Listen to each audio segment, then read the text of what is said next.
Welcome to iPen Visions Podcast, interviews and conversations, where we bring authors, speakers, entrepreneurs, and those with a vision to our networking community and platform. Be our guest. Include your article, your ad, your promotions, and upcoming events in our quarterly magazine. We are proud to be a part of the Collective for Podcast, a virtual tour showcasing you and your business. Our podcast, the magazine, a virtual tour, all on one platform where networking, creativity, and visions meet. All you have to do is contact us at ipendesign@gmail.com. And tonight, welcome to the show.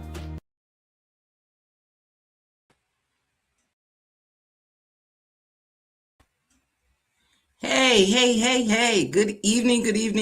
This is Nanette Buchanan, iPen Visions Podcast, interviews and conversations.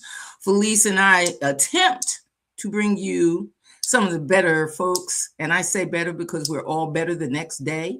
And some of the best folks, because if you return, you got to be one of the best. So we'd like to invite those that don't know about our podcast to join in. Join us on my website, www.nanettembuchanan.com, as well as our YouTube channel, where you can see the past shows. You can view as much as you want. But we also want you to be a part of our live audience. Don't forget that on Mondays at 6:30, you can come on live with us and join in, ask questions. The guests are here, so why not you be here? So we want to make sure that everyone is comfortable and everyone feels good about themselves. I'm enjoying the fact that the weather is changing, and of course now I gotta show Felice, who's in good weather all the time. I miss my friend, because I could say that, Dallas at least had some ups and downs. But hey, girl. Oh, yes, the ups and downs of Puerto Rico. Yeah, the ups and downs of Puerto Rico. Go on and tell me. Even when it's raining, the sun is still shining.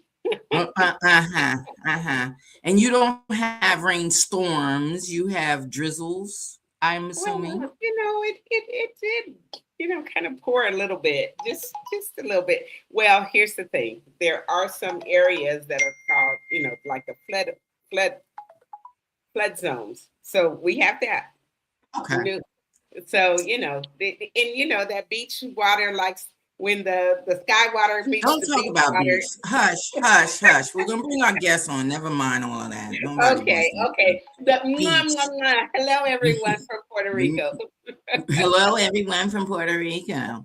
Okay. I'm not going to act like I'm jealous. I'm not going to act like I'm right. upset. That's going to move down here.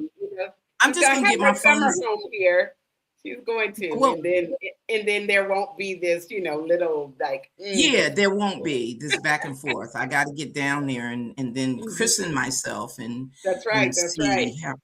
How I like it and everything. Yeah. Okay. Oh, wait. There's nothing to like about Puerto Rico. There's everything to love about Puerto Rico. Are you rubbing it in? Really? No, I'm just trying to tell you. Come on. Already. Well, our guest tonight is from a state that I have not been in. Have you ever been to Oregon? No, that's one of the ones I haven't been to. She's from another state that I've never been in. Yeah. So we got to learn a little bit about that and see what the weather is there. Because, at least if she's on my side, that'd be two against the Puerto Rico. She would not be on my side weather-wise, no. That much I do know about Oregon. No. No. Okay. Well, our guest tonight is Jo Ann Fawcett, and she's got an interesting story, one that most of us read about, we may know a little about, but then it's so many similarities into what we would think wouldn't be similarities. Right. You know what I mean? So when I first read her bio, I was interested in just asking certain questions. And then the more that I looked at her books, I was like, well, wait a minute. Yeah. That stuff is stuff we question all the time, you know? So, becoming the better us is a part of everyone's criteria. Yeah. So we want her to come on and talk about what one that may come from an entirely different background or way of life. I'll put Yeah. it that way. That Mm-hmm. maybe, just maybe, we have more akin or like things than we Uh-huh. do different things, and we Oh yeah. don't really Sure. realize it. And for some reason, women tend to become more familiar with it than men. Mm-hmm. We Yeah. become more familiar with, hey, girl, me too, Right. as Right. Right. opposed to the men who don't talk about the me too. They try Right. to updo each other, that kind of man stuff, Yeah. So I want to invite our guest. Mm-hmm. She's a person of no more than not only being an author, I Mm-hmm. love being one, but not only an author, not only Mm-hmm. being a woman, but being a Yeah. woman that's been through some of the things that we try to get other women to say, hey, this is me, and this is Mm-hmm. the path that I need to take as well. Right. Right. So I want to bring her on. Let's bring All her right. on That's and good. That's good. clap it up, Yeah. for Miss Jo Ann Yay. Fawcett. Awesome. Welcome. Hey. Welcome. Welcome. So You two are so delightful listening to. Listen, this oh is my us. God. We just, This is us. This is us. That's great. We try to yeah. tell people that as crazy as we are, Mhm. we try not to be. I know that Felice does too, but I just have a thing about people that aren't genuine. Right. And if you are your genuine self, you've already defeated half of the problems that you have ongoing. Right. Right. But when you're pretending to be something that you're not, when you get into certain situations, you can't dig out of it because it's not really you that got into it. You wonder why, but you don't know why. So Yeah. we're a genuine crew. We're I a We are. love that. genuine crew here. We I, are. I We're saw genuine. that when I watched the other episode that I watched. So yeah. Oh, very Yeah, good. Very yeah. We're a genuine crew. We Yes, make you are. mistakes and we say we're sorry for them, but hey, life is life, so That's We're sorry, yeah. and we'll probably do another one, but we'll do another one. Yeah, hey, it Uh, happens. It happens. So one thing that we start with, we okay. Mhm. always start with, because we can't give you credit for who you are if we don't know how to give you your kudos and Oh. how to say, who are you? So the first question, of course, is who is Jo Ann Fawcett? That's Yeah. a big sigh. I grew up in mostly Southern California, lived in Northern California for high school, and my parents moved to Connecticut. Typical suburban family, with the growing up in the 50s and 60s. So the family looks great, but my dad was an alcoholic. Mhm. My mom was the enabler. There were 4 kids. I'm the middle child, the third child. I was a Mormon for a long time. Now I'm not. I've been a bookkeeper for over 40 years. I have a grown daughter who's nearing 50 and 3 grandchildren from 17 to 23 that I Right. adore. And I'm down to 1 cat. So, Okay. Okay. and I moved Oh. to, I lived in Northern California this last time for like 20 years. Mm. And I moved to Portland, Oregon in 2020 when the pandemic happened. And my daughter said, why don't you come be near me and the kids? And I said, sure. Mhm. And so I've been in Portland since then. I love it. And yesterday it was rainy, gentle spring rain. It was lovely. Today it's nice and sunny. So I look forward to going outside. But, Oh, you okay. never know when it's going to rain or not. And so you never know. But Portland has not had any snow yet, so which is unusual. But I've Oh, never been to Puerto Oh. Rico. But come on down. Come on I down. know. My daughter was just in Austin, Texas, and she said it was hot. So Yes, which I just Right, moved from right, Dallas. So, yes, yeah. it's right. right. So now let me ask you this. Does Sure. Portland normally have bad winters? Since I've been, it used to not so much but it's had every now and then, many years between it, we'll have a blizzard. Since I've been here, it usually snows really good, like in the city, and the hills get snow, but like the flat part where I am, maybe there's a week out of every year where we might get a foot of snow and then it freezes and then we have to wait till we can walk around again. And so it's usually not bad. It's usually more rain than snow, but it gets cold. I don't think it's ever been below zero since I've been here, but it does get cold. I've got lots of layers that I can put on. Okay. Very good. All right. Yeah. So you mentioned we're going to get into you being that author, that awesome author, because we're going to talk about a couple of your books and the titles and everything. I really want to get into that.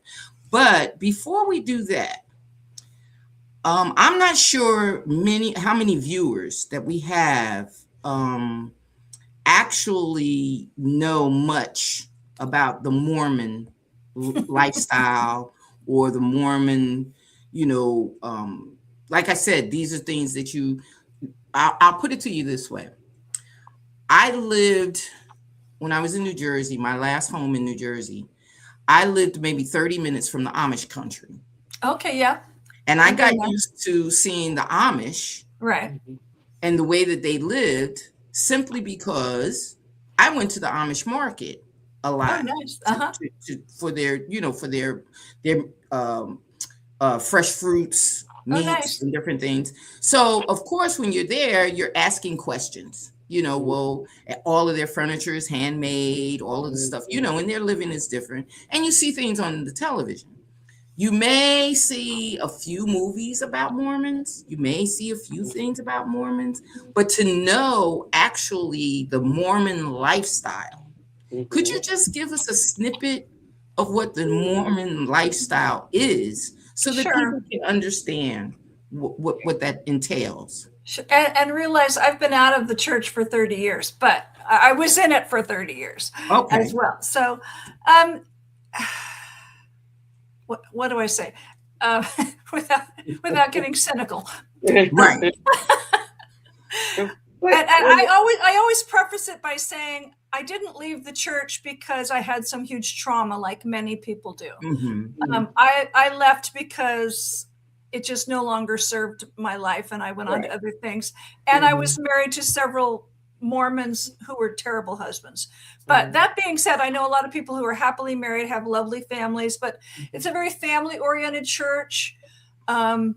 It's supposed to promote equal partnership, but the whole time I was in there, it was like the man is the head of the household, which I get. So of course, the men that were married to was like they took that as far as they could. It's like, I'm in charge, you do what I say, blah blah blah. But it's very family oriented, and that's why I liked it, because it had a lot of good youth programs and just positive. There's no, if you're following the rules, there's no drinking, there's no smoking, there's not even drinking soda, and I think they've relaxed several things. And if you live a really good life, and get married to your spouse forever in one of the temples, then after you die, you're going to be together forever. But that's their philosophy. There's a lot of rules. You're paying a tithing, which I know a lot of people who pay tithing, and that's cool because then you donate your money. So that's great. I like that. And let's see. There's certain dress code. You're supposed to dress very modestly. And, when I was a member, it's like, no really short shorts, no sleeveless tops or dresses, and one-piece bathing suits. And again, there's nothing really wrong with that. Well, now let me ask you this. Is this, okay, are you in a one-man household with the other wives? Or no, that went out a long time ago. That got outlawed. That got outlawed, like, I think in the 1800s. Okay. So now Utah wanted to be a state, and so they had to go along with that. Okay. So what is it? One big community where the wives are shared amongst the men? No. I mean, you're marrying, one man, there's, one husband, one wife. That's the way it is. The polygamy thing, that's only like offshoots and other, like they were maybe Reform or Mormon, and they broke off from the church. So no active, you know, openly active, following the rules Mormon is going to have more than one spouse. Yeah. And it was always one man could have, you know, when it was allowed, it was one man could have several wives. Many wives, right. Right. Now, can I ask you a question just for context again? Yeah. Because in your bio says that you were married 7 times. And I'm like, Yeah, but not at the same time to the same person. no. Okay. That's not my question. Yeah. But that's pretty phenomenal. Yeah. You know, that's pretty. But again, I guess culturally wise, you know, you don't date for years and years and years. When you connect, you commit, which nothing is wrong with that, with the committing, right? So, but then just in the view of, and not necessarily, I guess, the religion view, but the community view on divorcing. So, yeah, they weren't keen on divorce. You know, again, their philosophy is you marry your person, you stay married forever. Sure. But the thing is, you know, and I tell people very openly, it's like, you know, they're very, you know, and again, there's nothing wrong with these rules. But it's like, you know, no sex before marriage, no living together before marriage, and that's all great. But when your hormones are raging, you don't usually court very long because you want to get married and start, you know.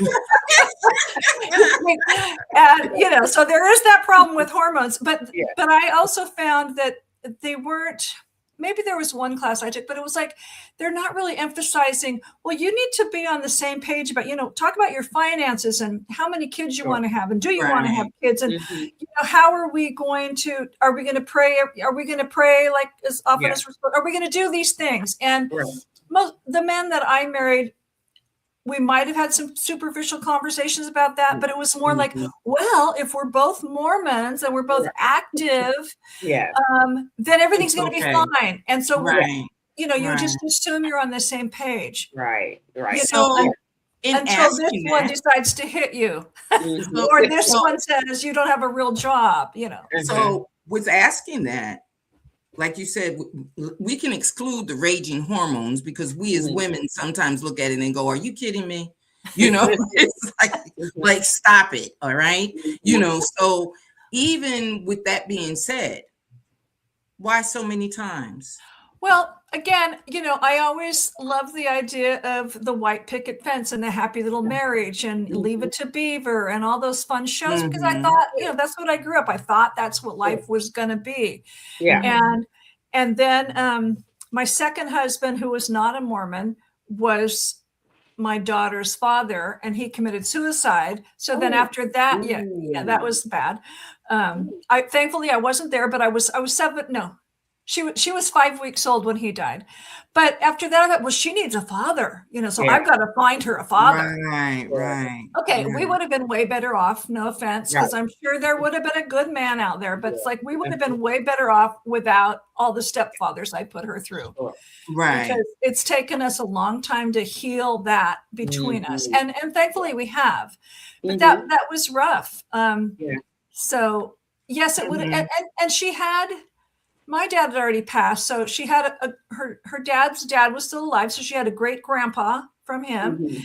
She had a great role model with my sister's husband, her uncle. You know, he's a great role model. So she had good role models. So, you know, if I'd just been thinking a little more clearly, I wouldn't have, you know, married so many times thinking, oh, I've got to get a dad for her, blah, blah, blah.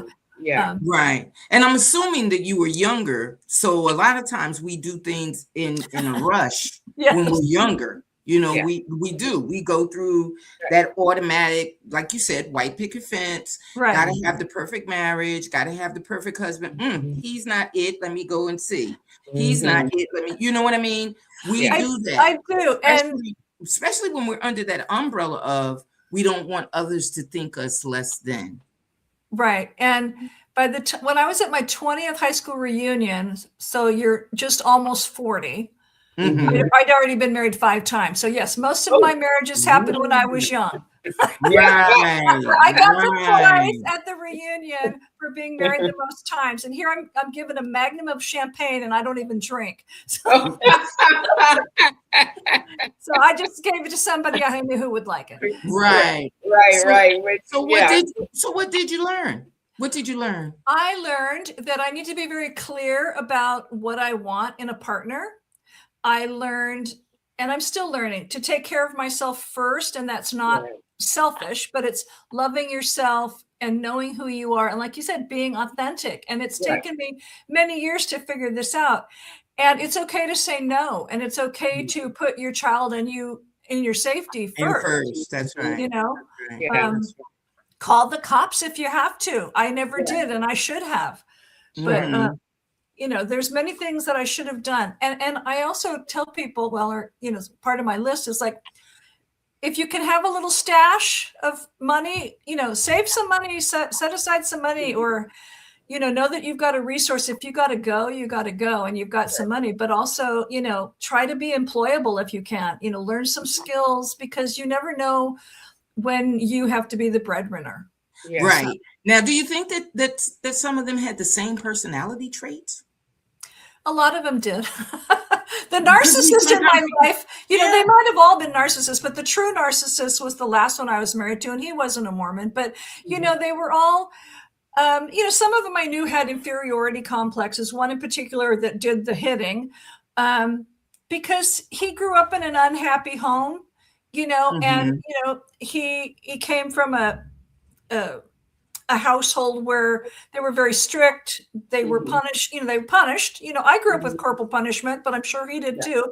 And he thought nothing of, you know, when we married, my daughter wasn't even 2, or she might have been just about 2. Well, I don't think she was 2, but he thought nothing of spanking her, even though thankfully she had thick, heavy cloth diapers on. It's like, what are you doing spanking a toddler? Well, she can't feel it. I go, she can feel it.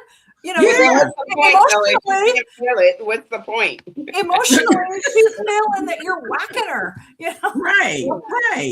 So, like we said, well, what are you doing it for if you didn't think that she could feel it? You know? You know, most of them had similar traits of, I don't know if they all had inferiority complexes, but they all, because of the church, you know, puts the man at the head. They just thought they were in charge, and no matter what I said or did, or you know, it didn't, you know, what they said. And how dare you? How dare you be in charge? How dare you think that you were in charge? And that's unfortunate, because again, in that culture, you know, it starts out great in, you know, the seed of whatever community that you embark in. For the most part, you know, there's a couple of them that just, they start off heinous, but for the most part, they start off with good intentions, right? But again, as it grows, how do you replicate? How do you keep the seed of what, you know, you started? And so again, in the culture, there, you know, it seems to be, and no matter what religion, no matter what, and even outside of a religion, they have the idea of what that is, but never find the knowledge of what that is. Right? And so you put on this mask, and, you know, it's like, oh, this is the mask. But you don't know, you know, it's like kind of like the Wizard of Oz, right? You know, you think this magic is happening, but there's somebody behind there that needs to be pulling levers and keeping up with things in order for that mask to stay in place, right? So you know, it's unfortunate that our complete society has gone astray with that. And again, no religion is without exception to that, you know. You know, so many other religions that I know of, different people that are in, you know, that they're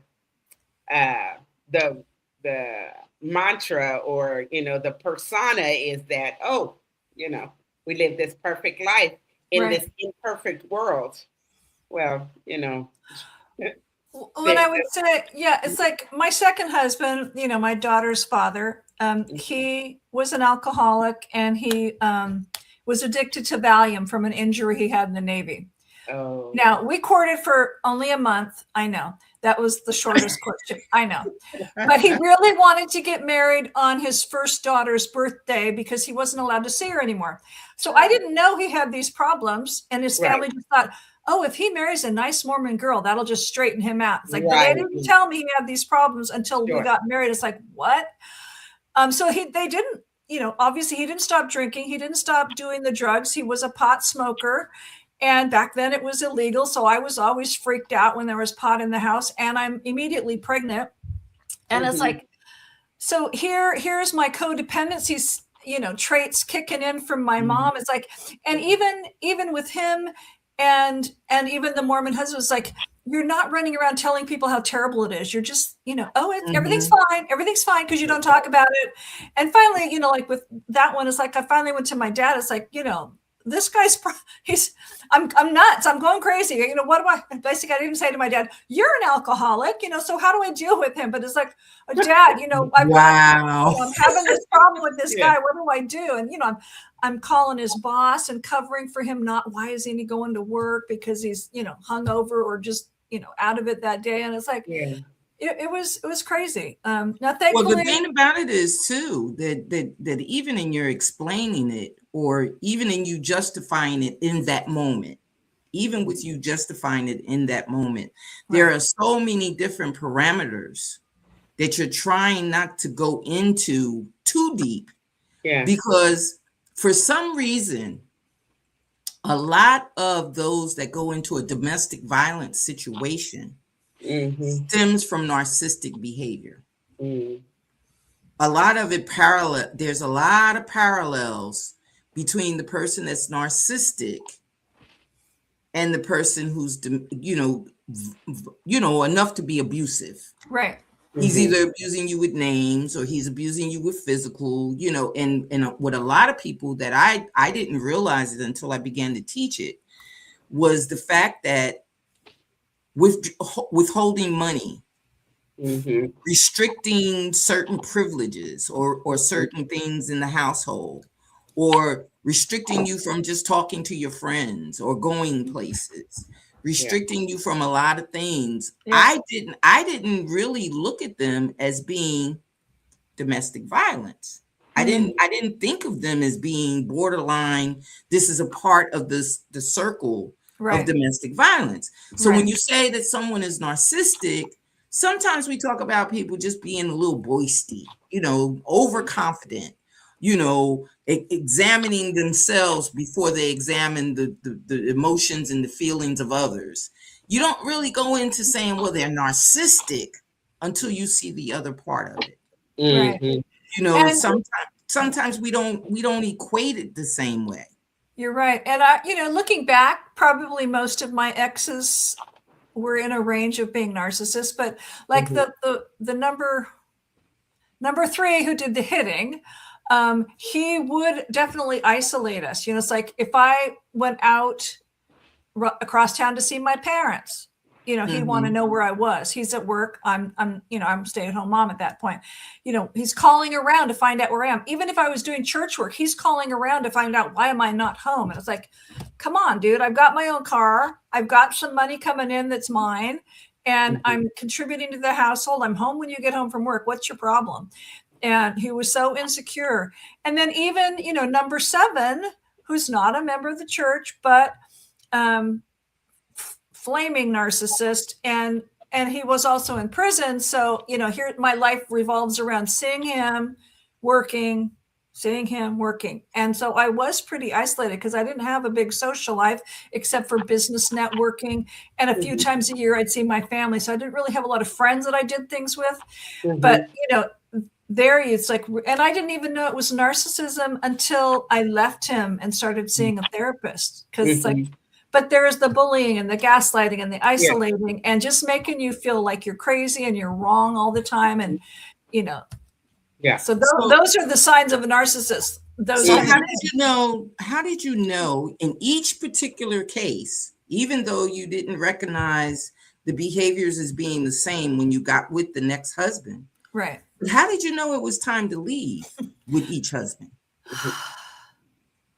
Because until the last husband, I usually got fed up sooner. And I just, and I'm a Leo, so it's like I'm pretty, or maybe it's my Irish. I don't know.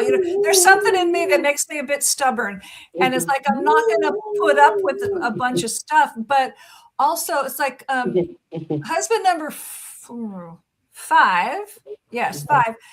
I was going to therapy, and I came home one day, and we'd already separated and gotten back together. It's like, okay, well, will you join me in therapy? Oh no, it's all your fault. It's like, well, fine then. I'm out of here. I'm out. And we didn't have long drag, our fights weren't violent or anything. He was just boring, and he didn't want to contribute to the health of our marriage. Yeah. And then, oh no, he was number 6. Number 5 was ruining me financially. He put me in financial ruins. I was like, I got to go. This is crazy. I got to file bankruptcy, and thanks a lot, dude. Yeah. Yeah. And now I'm really clear. You should see me on the dating apps. No. But that's how you have to be, because the thing about it is leaving leaves emotional. You're on an emotional roller coaster, right? When you're into relationships where you're already avoiding what you had, you know what you want, and then you go uphill to the, oh, all right, this is good. This is getting there. And then all of a sudden you hit that emotional downhill. Yeah. So when you say, like you said, you've been through the bankruptcy, you've been through the up and down, you've been through everything else. What would you tell someone that they definitely need to have in place, regardless to if they want to leave or they want to stay? Okay. In other words, just in case I got to jump up tomorrow, right, and be out of here, what do I need to be building? We already know we need to be building the self-care and taking care of ourselves.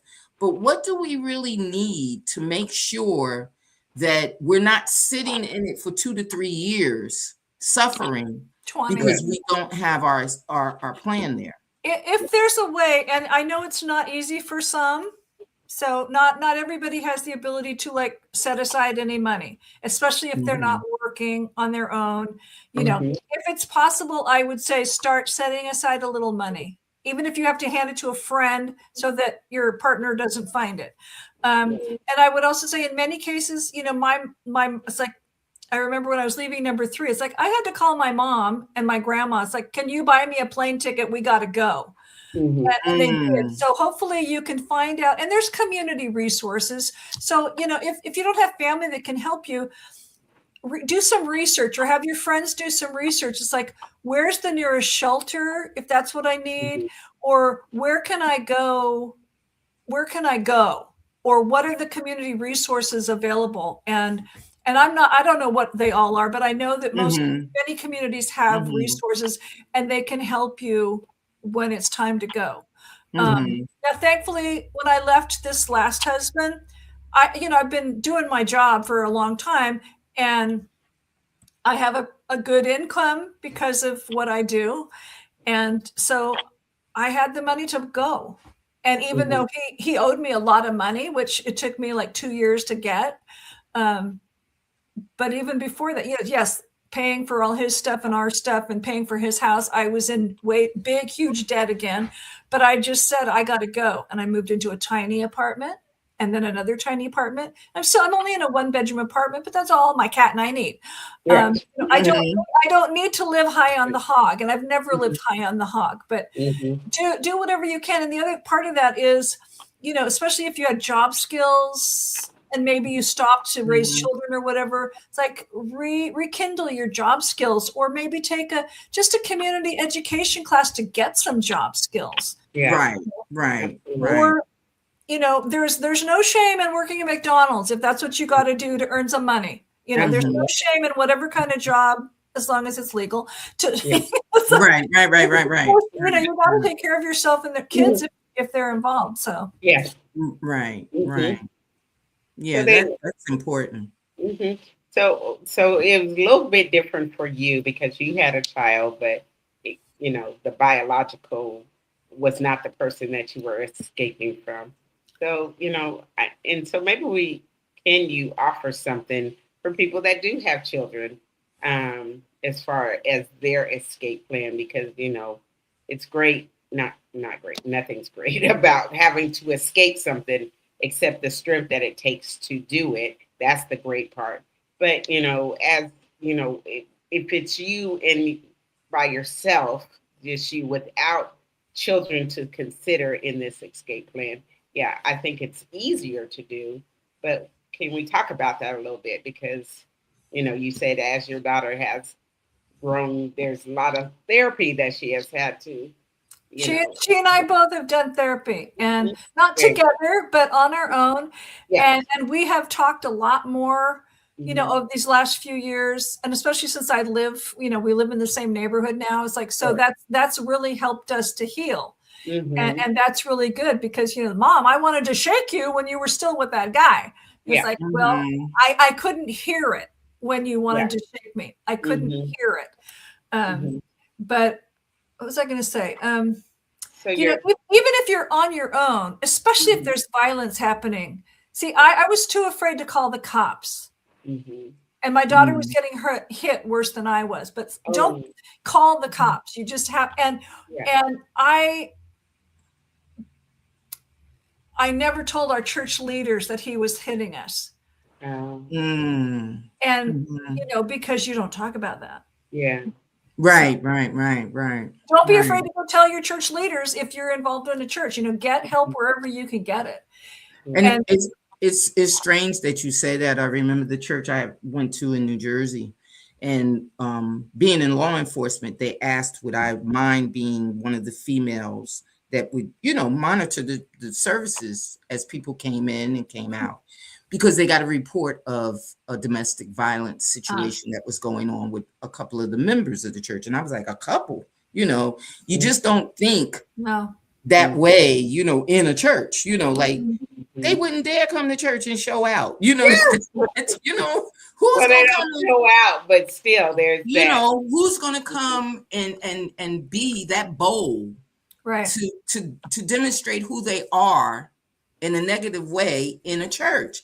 And the gentleman who was asking the question said to me, "Well, here's where the problem is. They're not coming there to show what's going on in their relationship. What they're Mhm. coming there to do is tell them they can't come. Mm.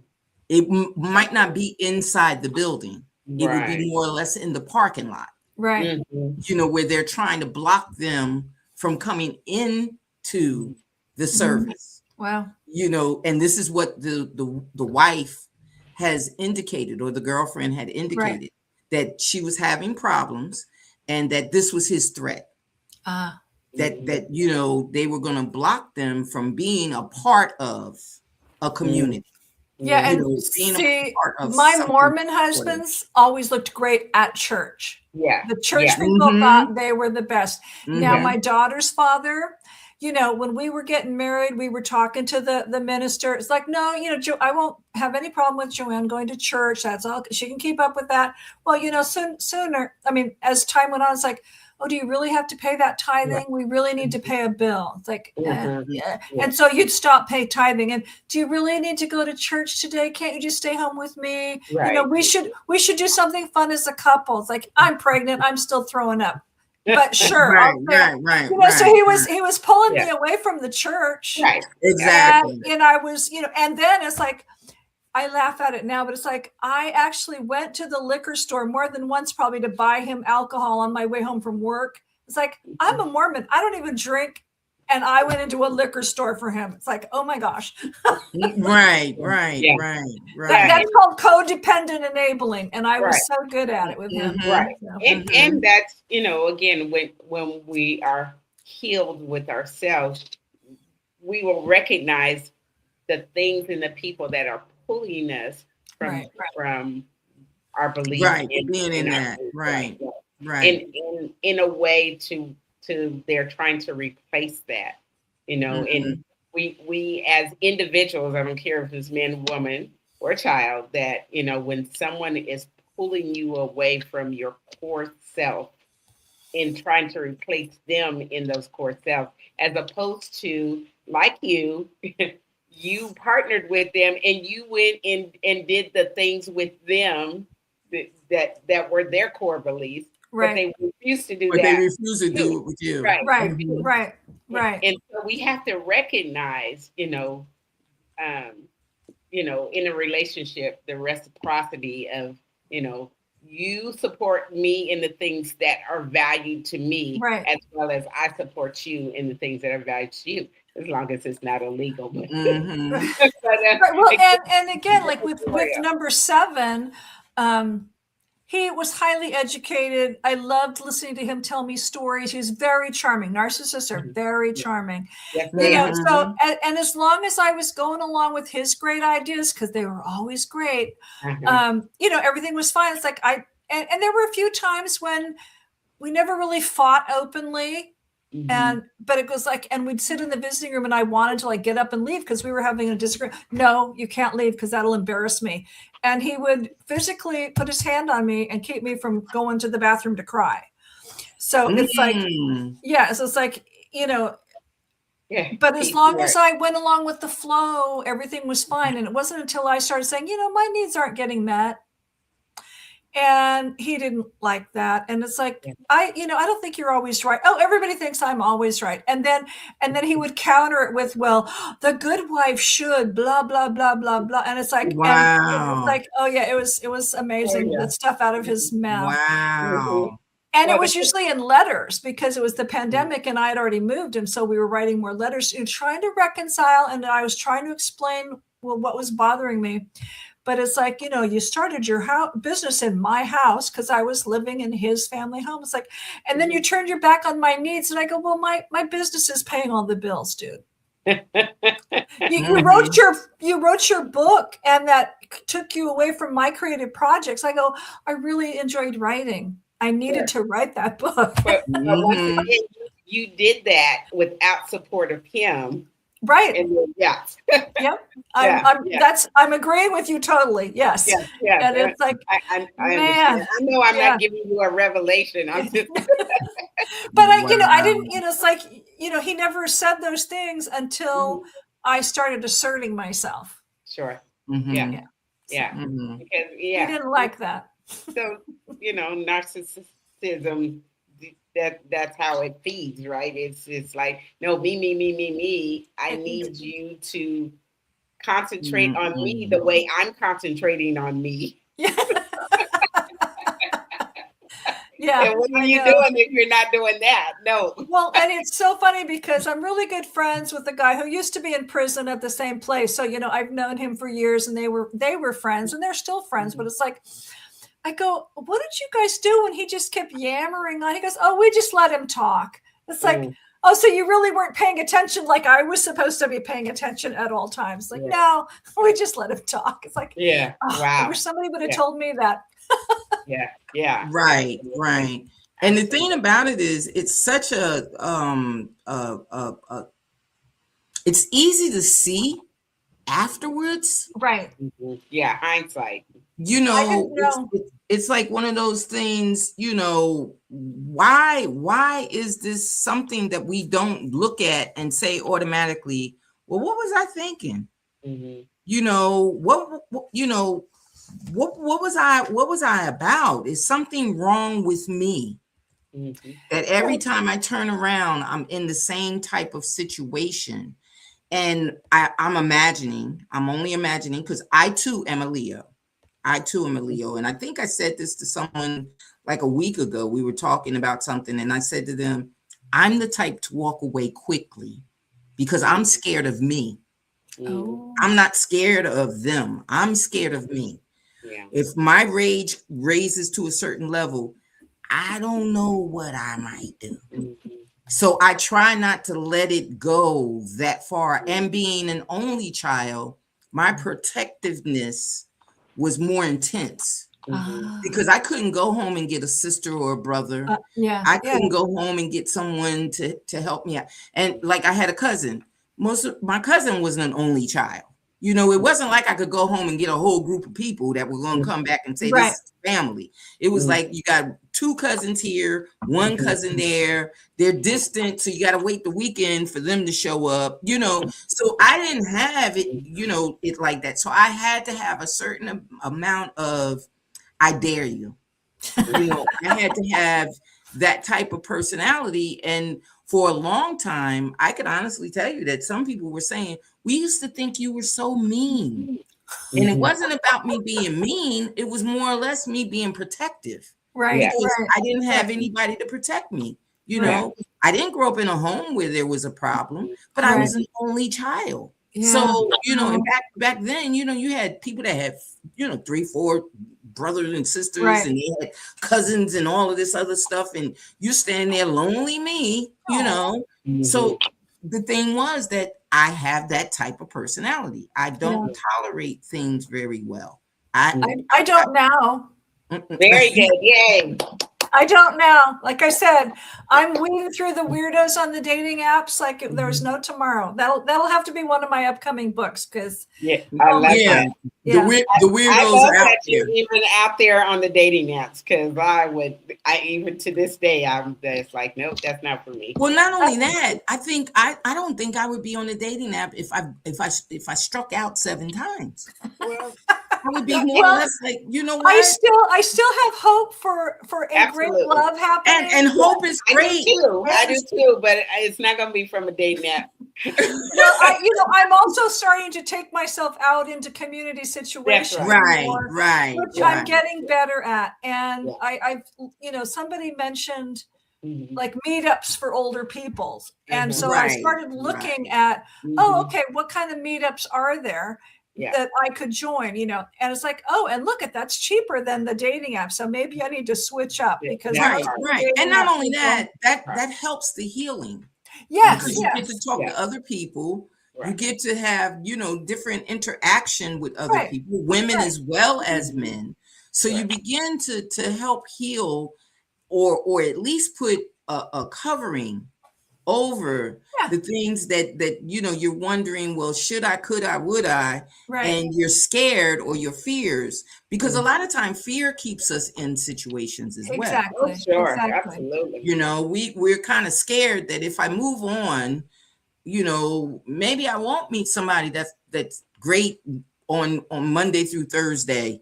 I'll miss out on the Monday through Thursday and the weekend. Maybe I will be lonely on the weekend because now my children are older, or I can't go out.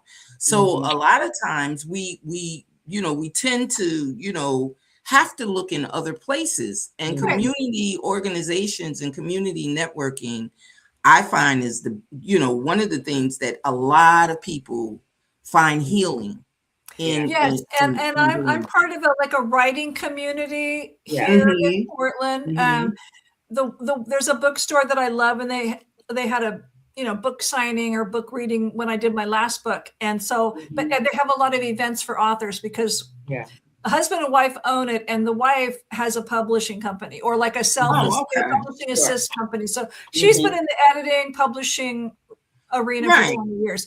So she's very, and she's got this bookstore and a little coffee shop together, and it's the cutest place.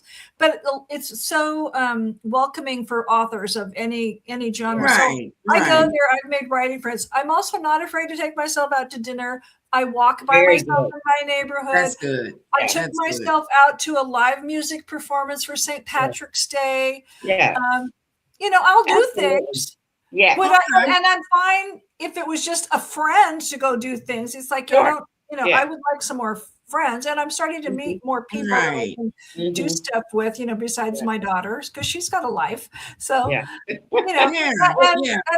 answering your question, it's like, it's interesting because at 71, I'm part of a relationship coaches mastermind. Most of the people are way younger than me, but there's wait a minute. Back up. No, rewind. Back up. Okay, I'm sorry. Yes. Wow. You said 71? Yes, ma'am. You are blessed. You don't look like 71. Thank you. I'll be 72 in July. That you said, and now that remember that you said your daughter was almost 50. Yeah. I'm like, wait, what? Yeah, 71. My. I just thought you were a young mom. I didn't think I was about 23. So yeah, I didn't think about that. I just said, well, maybe she was a young mother, you know. I didn't think about the fact that because you don't look like you're 71. No, not at all. Not at all. And and one of the keys to that, besides the Avon skin cream I used to wear, but I just tease about that. But taking the stress out of my life from that last guy has done magic for me. And creating the life I want, whether there's a partner in it or not, creating the life I want, because I'm living life on my terms. Right. I go on the vacation. I mean, again, I don't live high on the hog, but nobody's sitting here telling me what to do. And I'm very clear about what I want and what I believe in. And so that's important to me. And, my needs are met, and I'm the one meeting my needs. So, and I think that's the key to it, because when we say best life, a lot of people look at that and say, oh, well, you got to have money, or oh, you got to have this, or you got to have that. We have to stop looking in comparison. Right. And we have to look at it like a lot of people, like you and I both have that same thing, the same kind of energy when it comes to, being authors. Whenever I feel like there's an issue or a problem or whatever, I take to writing because writing calms me. I'll cut on my collection of music and I'll just write. Now, it may not be something that anyone else will see. That doesn't matter. But it doesn't matter because I get the opportunity to bring out the inner and express it in whatever way I want to. Right. And a lot of times people don't look for that first. They don't look for bringing out what's internal and honing in on that internal for a moment. Yeah. Honing in on that internal before you blast someone, before you go and share with your friend that is having the same type problem, or your friend that's, because now you got a group that's clapping you up for the negative. You want to do things that are going to, which of course causes anxiety and emotions. Oh, she froze. And you can't sleep at night. But when you're creating your best life, everything should be on the positive. And for example, it's like I'm part of a relationship mastermind group. Now, there's only two of us that are my age. Everybody else is, probably 40s and below. I don't know. So they're all bless younger. Bless you if you could talk to that group. But what's interesting, we're all they're very lovely ladies, and what's lovely is the coach who is only in her 30s herself, but who has gone through enough toxic relationships, and she's a psychology major person. So she's got the experience and she's got the education behind her, but very wisely. And I believe this anyway. It's like you have to love yourself. That's right. That's exactly and really become who your best self before you're going to attract the best person for you. Because, like she says, it's like you attract who you are. Right. That's right. That's so right. Right. This reminds me, and this was a lesson that I learned definitely in my 20s. I worked at a place, a manufacturing place, but I worked on the business side of it, not the manufacturing side. Anyways, there was this lady, and she was nice enough, but she refused to go to lunch by herself. She just refused. And it dawned on me one day, it's like, well, if you can't stand your own company, why would you want to put that on others? It just didn't make any sense to me.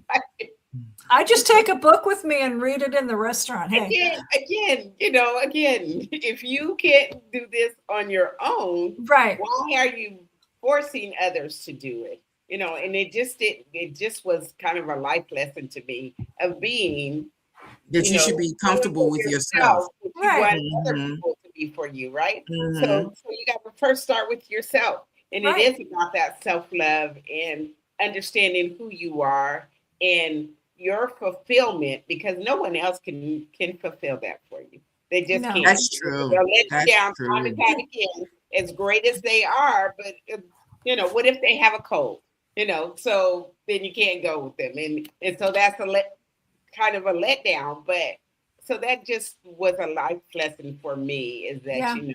be comfortable in your own company. Right. And then, and then others are attracted to you because they don't feel the weight Right. of having to carry you. Right. Exactly. They're attracted to you because you're like, oh, because innately we feel, oh, that person's needy. Oh, do I have the Right. bandwidth for that person, right? Mhm. Right. But when you don't get that, when you know someone is comfortable in their self and is not relying on you, but contributing to, your space, right? It's like, oh, I know I'm gonna have a good time with them, and I don't have to do anything. No, because as you, Joanne, were sharing about Nanette and I in our banter in the, it's because I'm not like, and then that's not like, I got to carry Felice on this call, or I'm not like, I got to, no, it's like we both bring all our stuff, all our Mm-mm. plates to the party, and we're all, We're ready. We're yeah, ready. we're Because fine. the thing about it is, in life, you have to be genuine. Right. Mhm. And Exactly. if you can't be genuine, that's how you get. And I'm not saying it negatively. I don't want anybody to think that I'm downplaying someone who gets in certain situations or gets remarried, because Right. I'm remarried. You know what I mean? Mhm. It's Right. not that you get caught up in your situation and you get remarried, but when you go into a situation and you don't identify, Yeah. when you don't identify, be it right, wrong, or indifferent, when you don't identify, hey, you've changed. Mhm. You're not the same person that I met. Right. You're not the same person that I agreed to love. Right. You're not the same person that I agreed to spend my life with. Right. Right. Or I've changed. Yeah. I no longer want the same things that I wanted when we met, or I no longer want the same things that I thought I would want for the rest of my life. I no longer think that this is you have to be genuine. And Right. sometimes that hurt becomes shame, Yeah. and we look at it and say, is there a quiet grief? Hmm. Well, what When I would say before we get into that going is that, the genuine, Mhm. we when we first meet someone, for the Are most, we genuine? yeah, Well, because I'll give you a good example. a representative will meet you and be Before out the person does, we have right? an ulterior motive. Right. There's an ulterior motive, so it's not genuine, Right. really. Mhm. So the I'll- representative shows up, and then after so long, the representative's like, "Look, I was only here for the good time. I'm." I'm out. I'll give you a good example. Again, I'm really good at weeding out the weirdos on the dating app. And some of the dating apps allow you to, share what your, religion and politics and, drug status is. And if it doesn't, I get right in there. It's like, okay, where are you on these three things? It's like, Yeah. oh, it Mhm. doesn't really matter. What matters is in the heart. It's Yes, like, I'm it already does. going, eh. Yeah. And it's like, if you can't tell me, Yeah. and we won't get into that here, but if you can't tell me whether you're religious or not, or who you voted for president or not, Right, or right, if right, you like to right, smoke pot or not, it's like, we're not gonna, it's like, I have to know those three things Yeah. before Right. we're even gonna probably have coffee. So, right, you know, right. Because Yeah. the thing I'm about very it is, clear. Yeah. Very good. people get into things for different reasons, for Right. various reasons. And we need to know the reason. What's your reason for leaving your job? What's Yeah. your reason for you're no longer married? Well, was that a agreement on both parties? Was that something that wasn't what? I have a friend, well, my son's friend actually. She's a young lady who calls every now and then to ask me how I'm doing. But she went on a dating app. Again, a dating app. And she goes to a restaurant with the guy, right? And she said on the app, you're either chatting or you're not really conversing because you're texting. Right. So of course, she's getting perfect conversations. Let's just put it that way. The conversations are rolling perfect. Sure. So now when she sits down with the guy, it's so what you ordering? Is I don't really come to these kind of restaurants because they ain't got, and she's like sitting there going, wait a minute. So she said after a certain amount of time and trying to change the subject to see, like what kind of music do you like? What kind of this, what kind of that before the order comes. She said the only thing that had came to the table was the sodas, their drinks. Right. She said, even in ordering the food, it was like, y'all don't have, well, what's going on with that? That's whack. And she's in her 50s. She's in her 50s. So her thing is like, this is not going to work. She said, I told him, let me just go to the bathroom and, come back for the meal. She said, I went to the bathroom and went out the other door. She said, I called the Uber, waited in the bathroom for the Uber and went out the other door. She said, I couldn't believe. And I said to her, well, good for her. If you're on a text, does the text get cleaned up? Like anything else that we type? Well, yeah, but not necessarily because I allow people for spelling errors because I'm a great speller. So I let you have that leeway. But certain, I can usually tell if they're fake or maybe sitting in another country or something because the grammar or the way they say things. Exactly. The way I say it. It's like, and that's what I asked her. I asked her that and she said it was almost perfect. Like, he had went to college, he had an education. She said, but then when he was talking, she said, I don't know if he was trying to impress me that he had this young flair to him. She said, but the and the whack and she was like, it was probably AI. I'm 50 something years old. I'm not talking like that. I was like, see, I can't. She said, and ironically, he didn't call her back. She said she really expected him to like text her and say, are you okay in the bathroom or anything like that? She said, ironically, she never got a text back. She never had a problem. But you probably seen her going to getting in the Uber.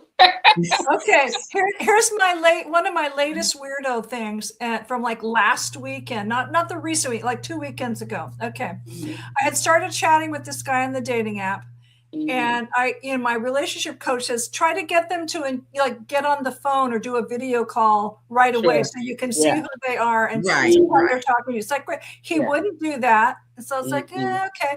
So then I had to go out of town. And it's like, well, can I call you? It's like, well, I'm busy at this conference and now I have a date tonight. So no. And then he's going, okay, I'm going to a business party. I'm going, great. He goes, here's some pictures from my party. I go, dude, those are the same pictures that are on your dating app. And I'm not going to notice because I'm not supposed to notice that. Oh, I made a mistake. And as soon as I said bye, he had already taken his profile off the dating app. Because by then we were texting on the phone. Because I was thinking, this guy's going to want to call me. And it's like, oh my gosh. And I'd had little signs, but I'm just, okay, next. Yeah. But your grief is like, the grief is, it's like, I try not to go to that place. It's like, I'm 71. When is he going to show up? Right. Don't I deserve to have to have someone oh my God, it's the weekend again. And it's like, here I'm trying to find things to do by myself. I have to be very careful. It's like, okay, I better go get some more chocolate. It's like, I have to be very careful not to go to that darker place. Right. And it's like, yes, number 7 is like, crap, I'm getting another divorce. That sucks. But at the same time, I remember, and I was just writing about this, it's like the last time I saw him in person, right about the time we were all signing the divorce papers. It's like 3 years now, almost. And it's like, I looked at him across the visiting table room, in prison. It's like, I'm an amazing person.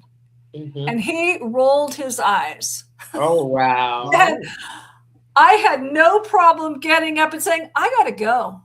And well, can we Right. still be friends? I go, I don't know. I don't think so. It's Yeah. like I felt fine leaving. And it's like Yeah. after Right. 25 Very years good. with Once you again. here, Mhm. yeah, you can't Kudos. even tell me And the that thing, agree with me that I'm amazing. and you can, Exactly. But you know, mhm. again, in his mind, two amazing people can't be together. Yeah, because as a narcissist, yeah. Yeah, Why he's would I got to think be the only amazing Right. person. Only, yeah, you're exactly? the only one. And But yes. not only that, Mhm. the thing about it too is that when you finally, and like I said, I've only been divorced once. I've only, I've been married twice, but I've only been divorced once. And it was my decision to just walk away.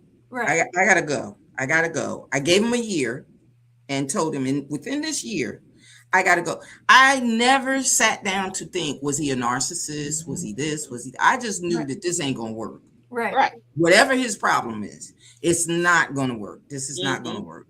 Whether or not you think you're better than, whether or not you think you should be in charge, whether or not you think that, I think I'm in charge, regardless of what you're thinking, I gotta go because it's gonna get ugly. It's going to get ugly, and I don't want to be in the ugly. Right. Right. Now, that was well over 30 years ago. Well over 30 years. Mhm. Okay. When my daughter passed, he came to the funeral because he's her dad. So Right. he came to the funeral. Well, I was, up until that point, just talking to him irritated me. Just seeing him somewhere irritated me. Yeah.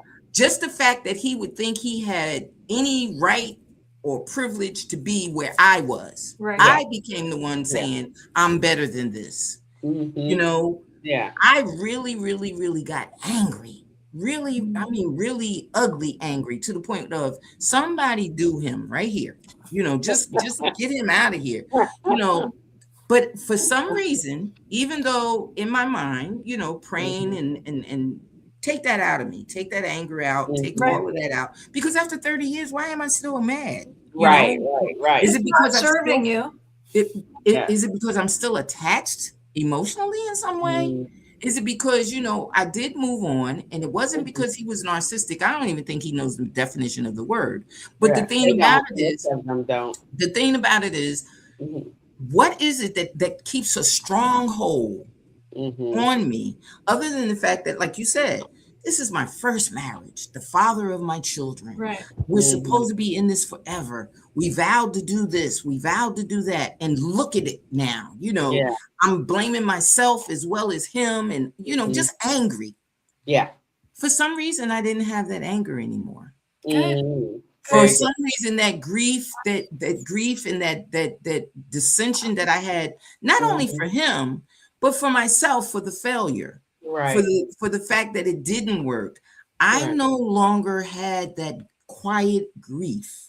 Yeah. I no longer had that anymore. I no longer was questioning what was his, whatever his purpose was, and I understood, like I said, it was his daughter too. I understood that no matter what, but I would not give time to the what was. Right. I no longer gave time to that grief. So the quiet grief and moving on, I would say, was more or less a resolve. Right. Right. There was a quiet resolve to, just move on, be better, and know that you're better in moving on. Right. Because again, if you keep holding on to that, you're invalidating what you have. Like you're invalidating, your current husband and the life that you've lived, without that person. And you've lived a great life.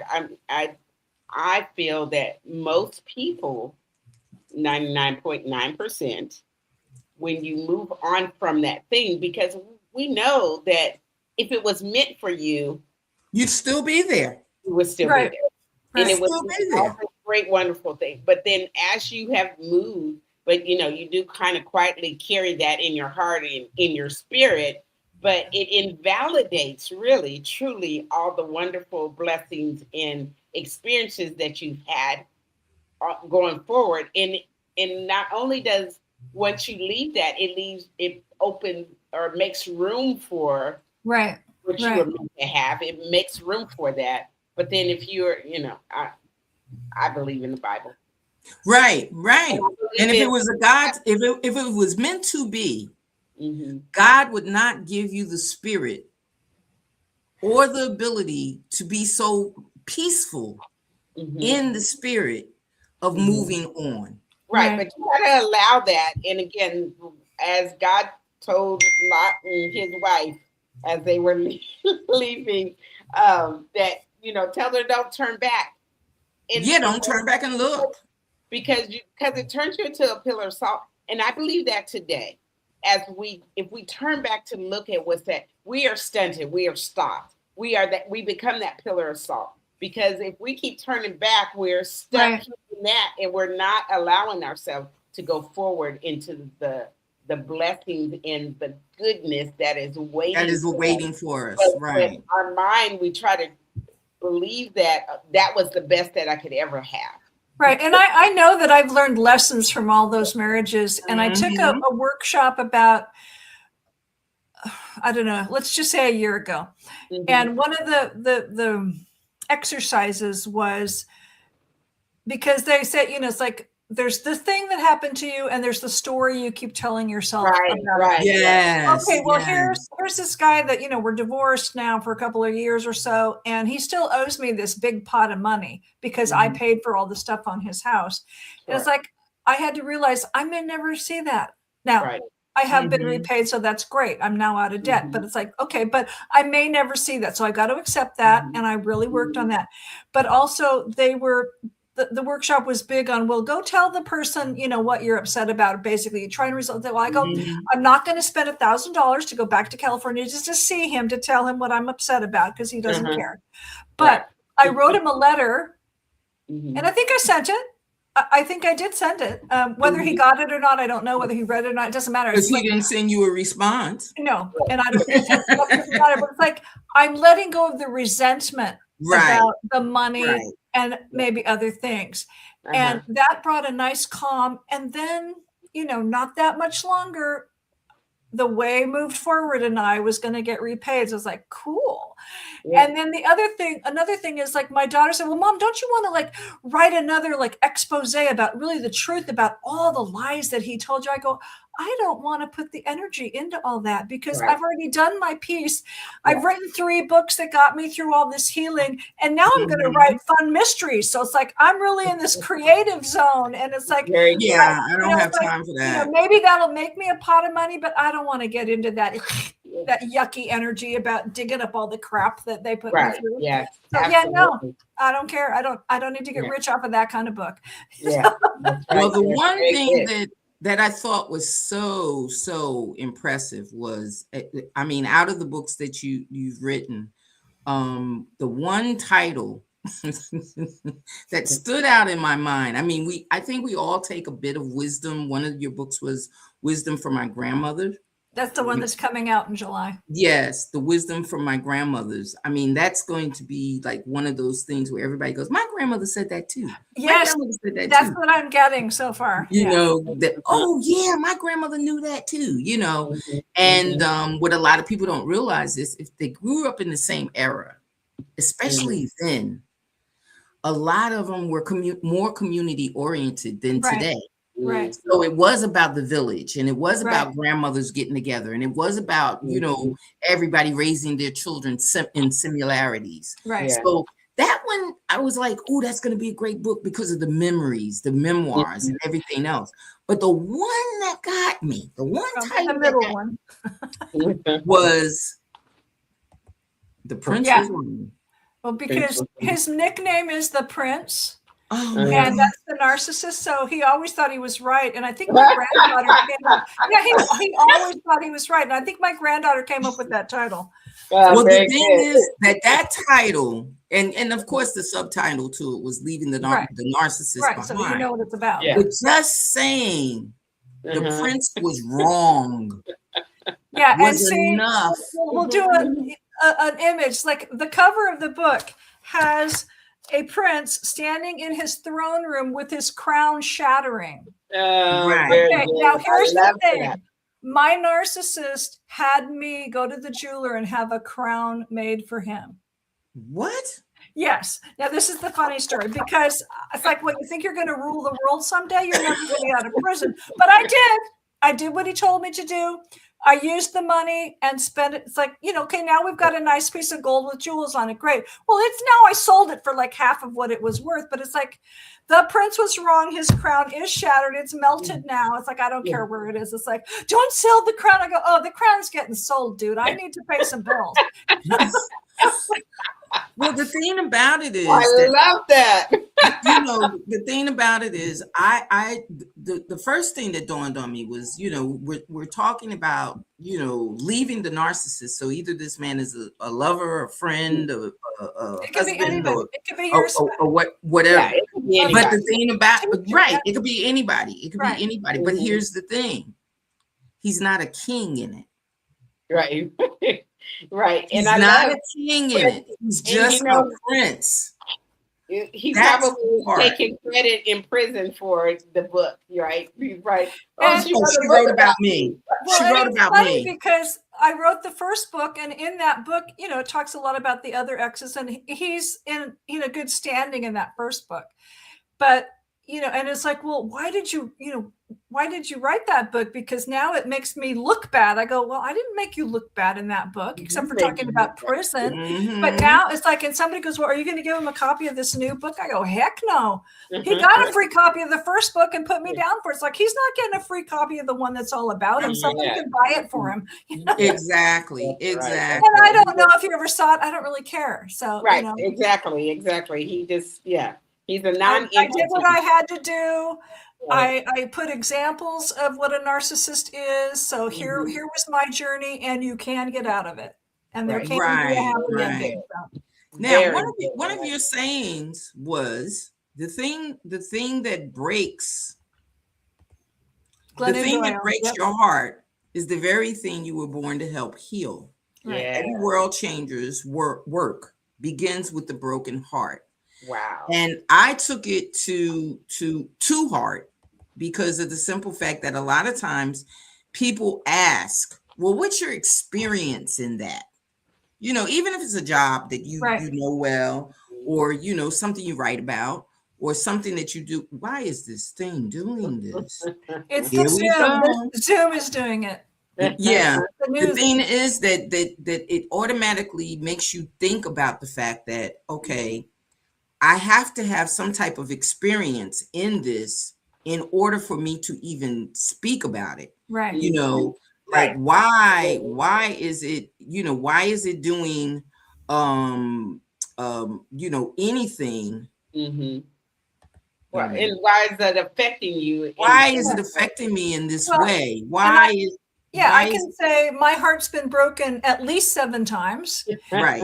And, now it's like, I'm not a coach. I'm not going to go study to be a therapist, but I can talk to people and I can help them with their experience, and we can share as peer people. We can share as peer and friends, it's like, because there are a lot of resources and a lot of community resources and people out there that have been through the same thing, who are just happy to talk to whoever needs a hug, even if it's a virtual hug. That's right. So if I can help one person find a way to heal what they're going through, great. Yeah. Right. If I can teach my grandchildren one way not to have a bad relationship, my job is done. Don't do what grandma did. Come on. Yeah. Just experiencing it. Yeah. Because again, another way to say this is you don't go through these things for yourself. It is to be able to help someone. Exactly. It is to help someone. The second thing that you talked about was we don't have to be prisoners of our circumstances. I love it. Right. That's one of Felice's favorite quotes. Good. And the thing is that a lot of times we look at it and say, I'm trapped. No. We do not have to define ourselves by what's happened to us. And not only that, we don't have to define anything that comes after us. Right. So just because you had this problem, it's not a problem for you to pass on to the next generation. No, and so And a that lot was of the times we point do of that the as new well. book. It was like I learned certain patterns that came down through my grandmothers. And I go, oh, you all settled in marriages. It's like, oh, let's break that chain. It ends with me. You know, we're gonna break that chain. And I know that generational healing has happened. That's right. Right. And you were probably purposed. You were definitely purposed to break that generational curse or trauma. And know that you are the answer to probably your grandmother's prayers. They because she couldn't do it. What she couldn't do, you did. Right. They all wanted me to tell their story. Yeah, just like you're passing on to your grandchildren. But again, you are the answer to your grandmother's prayers. If they, they settled, but they probably prayed for the strength to get out of it and the strength to stand up. And yes, and they found ways. They found ways to use their voice as women. They all stayed in their marriages. Their marriages, weren't horrible, but they settled. But they found ways to show their strength as women without upsetting their husbands. Right. So I'm very proud. Yeah. We have finding your joy is the greatest gift that you can give to the world. Again, giving back. Again, giving back.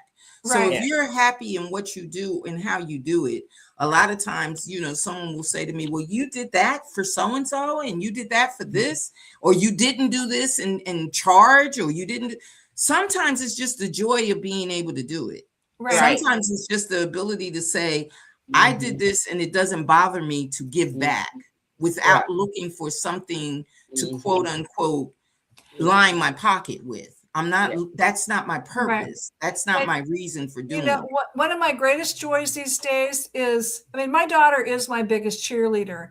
And when, I'll just tell her, oh, I got my taxes done on time this year. They're done, and I had money to pay. It's like, and I'm a rock star in her mind, and like different things. I'm being creative. I'm putting myself out there, and it's like I'm walking and I'm losing weight, and it's like, Mom, you are a rock star, and it's like there's nothing better than hearing your grown daughter tell you that. Because she wasn't going to tell me that as a teenager, or for them to come back and tell you that the lessons that you taught, they are applying them. Yeah, she is using several of my lessons. So yes.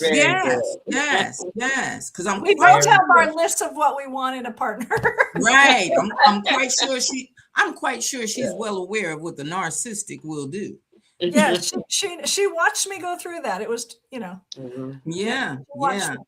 So for our audience, I just want you guys to know that you can get in touch with Jo Ann through her website, as well as her Gmail, her email.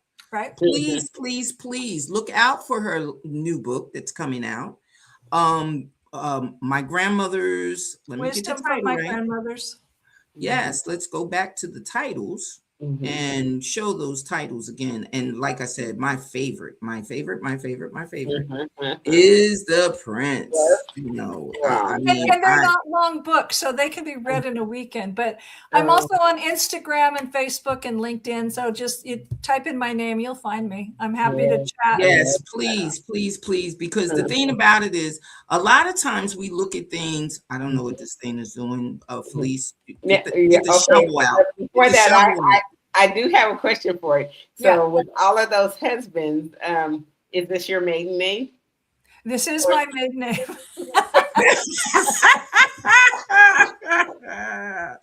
Oh my goodness. That is funny. My business is still in my last married name, so some of my ID still has that tacked on. But yes, I go by Jo Ann Fawcett because I'm very proud to be who I am. And that's beautiful. That in itself is beautiful. Yeah. So don't forget to go and look for her books. Please do. The Prince Was Wrong. Leaving the narcissist behind. Leaving the narcissist behind. And then The Wisdom from My Grandmothers, which is her upcoming novel. Right. Wisdom from My Grandmothers. I think that this conversation is a conversation that needs to be repeated again and again and again, because it's a cycle that doesn't end. Like I said, not to be to dwell in on the other topic, but usually the narcissistic behavior is a part of the domestic violence behavior. So we want to make sure that people understand that no, they're not one and the same. But the thing about it is, a lot of times those that are in these situations often have the things that we've discussed tonight. Right. So I want to thank you for being our guest, and thank you for having me. Being so open about your lifestyle, being so open about what you had to do and how you had to go about it. But Felice has a last question for you. Yes, well, I do. And thank you. Again, I love that your spirit is intact. You know, no matter what you had to do to go, you reclaimed your spirit. I have. You know, it's given to us at birth, and then it gets taken away, or things shield us from who we really are, who our spirit is.